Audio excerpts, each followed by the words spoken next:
Greetings everybody, Redbeard here for the July 13th, 2016 edition of the Midweek Update. This is the 50th episode of this program, and unfortunately, this one is just as bad as episode 1. We're getting better, just not very quickly. Number 5 story of the week is the WWE Bracketology Special was excellent. I was very impressed with this because of the fact that they treated it with a very serious tone, had a nice little sports analytical type vibe to it. Was handled excellently by the two people who were in charge of the broadcast. That was Mauro Ranallo, who of course is the main broadcaster at the SmackDown brand, and Daniel Bryan, who has suddenly become very popular again, at least as far as it relates to him being an on-air character in an on-air role. I was really impressed again with how they handled it. Thought they did a great presentation there with showing off the talents and talking about their backstories and really introducing the wider fan base that exists in WWE to a lot of guys who are really only known to, those of us who are considered smart fans or indie fans, whatever you want to call us. It was a great thing, a great opportunity for a lot of those guys to be shown and to get out there in this bigger ballpark that is WWE. But there's just a lot that's going on with the Cruiserweight Classic right now. A lot of things that are going to be really cool to see actually come to fruition. As we spoke last week, there were some additional details that got fleshed out during this program. It is going to be a single elimination tournament, so one and done in some cases for some of these guys. But you've got a lot of interesting matchups coming down the pipe here.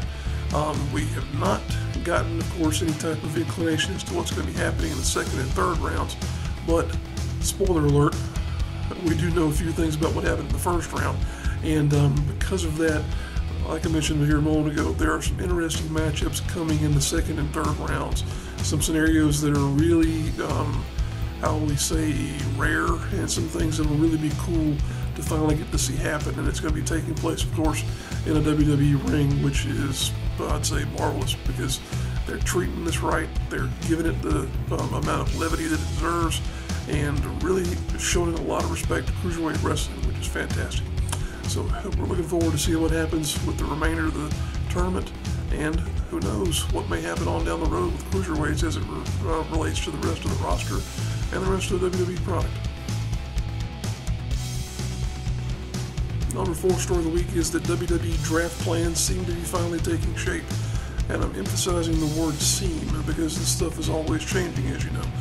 The announcement was made on this edition, or this week's edition of Raw, I should say, the July 11th edition, that the requirement was going to be levied by Vince McMahon to his 2 children to not only go about showing up whatever they want to do as far as being representative of one brand or another, but also picking their own commissioner.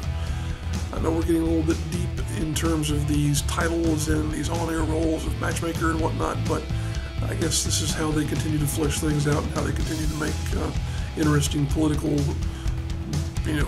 dives and maneuvers here and there in order to make things more interesting, when in reality the wrestling should be interesting enough not to require all that to exist. But even with that in play here, we're going to see what happens. We now know that Stephanie will be in control of Raw and that Shane will be in control of SmackDown. Kind of figured that was the way it was going to work out, but it still remains to be seen what's going to happen here because of the fact that we don't know what talent's going to be on what brand. We don't know who the commissioner is going to be on each brand. A lot of things up in the air, a lot of possibilities. Of course, we're still waiting to determine whether or not there are going to be 2 championships in WWE, 2 women's championships possibly.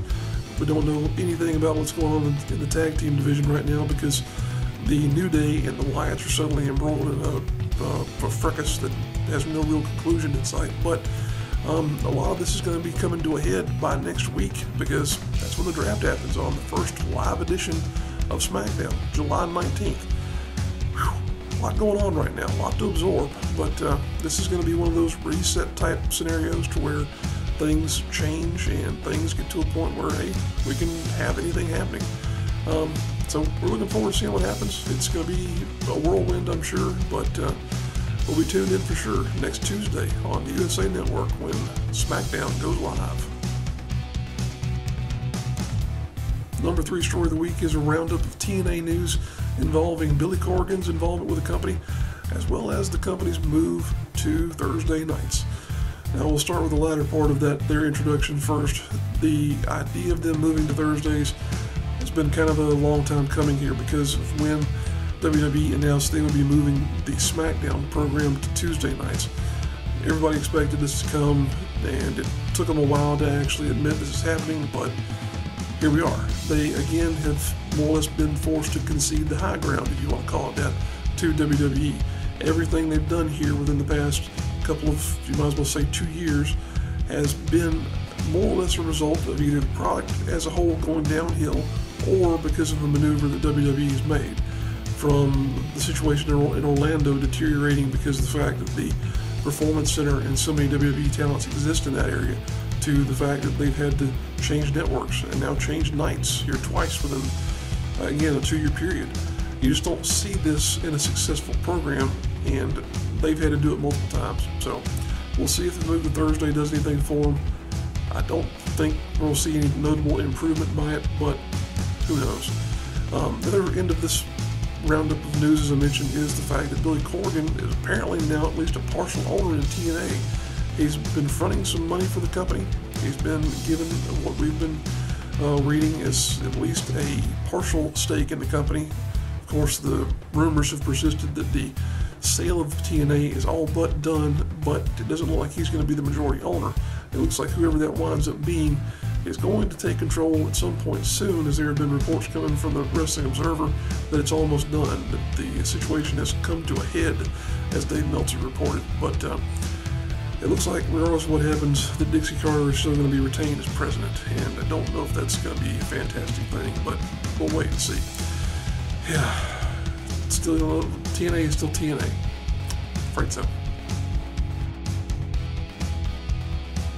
Number 2 story of the week is that Brock Lesnar will face Randy Orton at SummerSlam. Of course, everybody knows by now that Brock Lesnar was victorious in his match against Mark Hunt at UFC 200. That was a scenario where a lot of people were wondering, okay, what happens if Brock loses? Well, guess what? Brock didn't lose. Brock had a pretty commanding performance there. If you didn't see the match, he took Hunt down and definitely overpowered him, I would say, and strategically fought a fantastic fight because of the fact that he never really allowed Hunt to get anything in as far as his strikes are concerned. Lesnar, of course, has a wrestling background, and he used exactly what you would expect from his repertoire. Took him to the ground and kept him there for the most part. But the fact that he won, and in this decisive fashion, now means that they've got kind of a perfect scenario on all fronts, because not only does WWE have their returning beast in the form of Brock Lesnar, of course the beast incarnate, as Paul Heyman would call him, but also from the standpoint of UFC, you've got him as a guy who can now be a contender in the heavyweight division, or at least be looked at as a potential for one on down the road. Crazy scenario.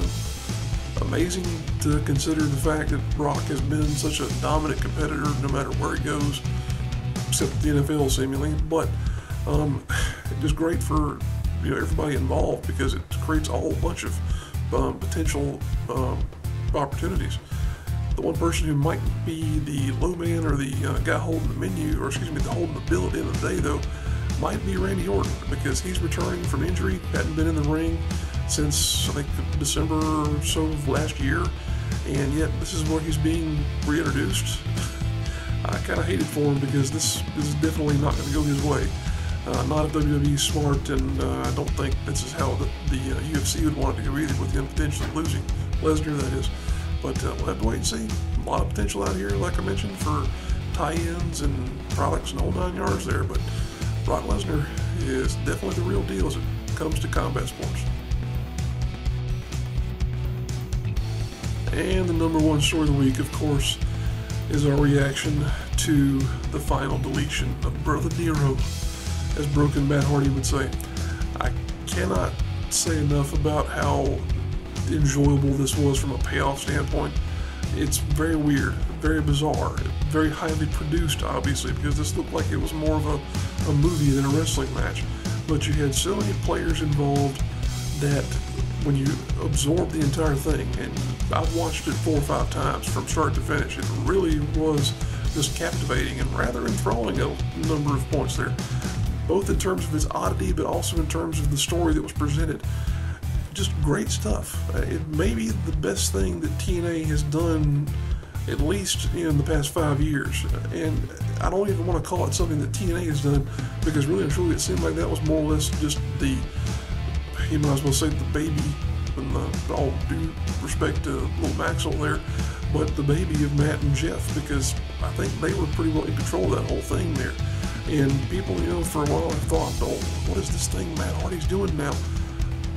Look at what he did with that thing there. I mean, he got it over, I think, and so did Jeff. I mean, people forever have been critical of Jeff for things he's done in his career, but now that he's playing, kind of the straight-laced babyface in this scenario to his brother, it just blows your mind at how well it works. But it was a fantastic thing. If you've not seen it, definitely go out of your way to see it. It's all over the web. Definitely looked as though there was some increase in terms of the viewership on Pop TV for Impact last week. Even though it was coming off the July 4th holiday, it looked like they picked up around 90,000 extra viewers, which is a pretty good amount for a network like them. But, the aspect of this where the rubber meets the road is, of course, going to be whether or not they tune in again this week. And we don't have ratings for the show, but it's a live version of Impact this week. There, of course, is the champion versus champion match. That's going to be Eddie Edwards versus Bobby Lashley. And we just have to wait and see as to whether or not the final deletion of Brother Nero was anything to keep people around. So we'll have to wait and see, but definitely something that was just so bizarre, so weird, but really, really entertaining and really a fantastic thing. Like I say, if you haven't seen it yet, definitely find it somewhere on YouTube, Daily Motion, or wherever else. Check out Final Deletion. It's definitely worth your time. Something else that's definitely worth your time is getting out to a show this weekend, and there are plenty of them. This is that weekend of the year, or excuse me, that weekend of the month where it seems like everybody runs a program, and there are, by our count, 15 shows happening this weekend, somewhere in or around the Carolinas. Some of those are including Georgia. Like I say, 15. A lot of stuff, a lot of opportunities. If you see something that's in your area in this lineup of posters, please check it out on our Facebook page. See how you can get there, see how you can be a part of these shows. Definitely go and support your local independent this weekend. Let's roll those posters, and we'll be back in a few moments to wrap up the program.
There you have it, our rundown of the events that are happening in this part of the world this weekend.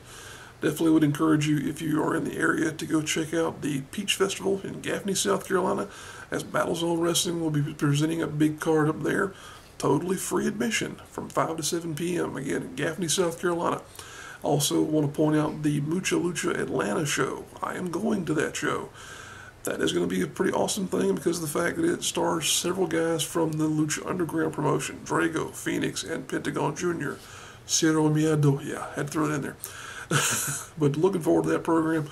Looking forward to being able to do a little bit of a road trip here this weekend. That having been said, we do our best to peruse social media to keep abreast of what's going on in this part of the world. But if your poster was not on that segment there previous to what we're talking about now, please, please, please send your information in to us. We'll be glad to get it out there for you on the Facebook page and also here on the Midweek Update. You can drop us a line via Facebook, Twitter, email, or even the messaging application here on YouTube.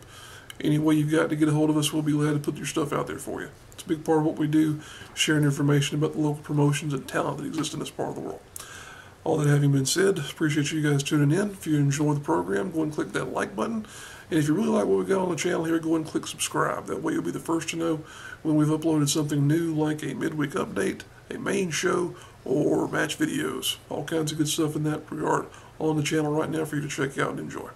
Appreciate you guys tuning in once again. We'll see you next week.